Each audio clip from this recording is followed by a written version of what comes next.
Μόλις τον εβάρασα, κάτσε να δούμε, θα έρθουν τα σκυλιά. Είναι 11, τι ώρα είναι το ρολόι? 11 παρά 20. Τον κυνηγάγαν μια μισή ώρα. Και μου ήρθε δρόμο από πέρα και ήρθε.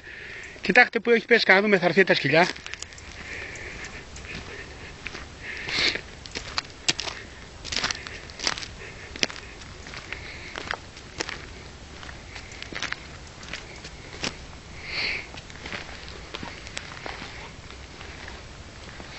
Νάτος.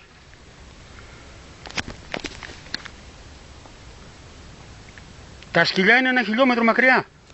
Να δούμε, θα έρθουνε.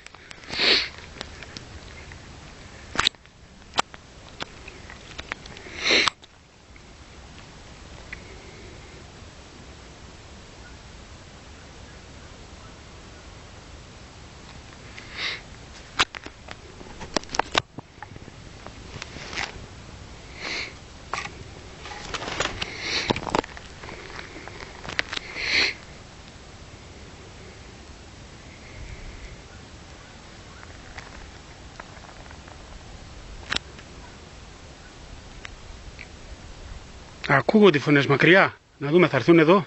Είναι πάρα πολύ μακριά.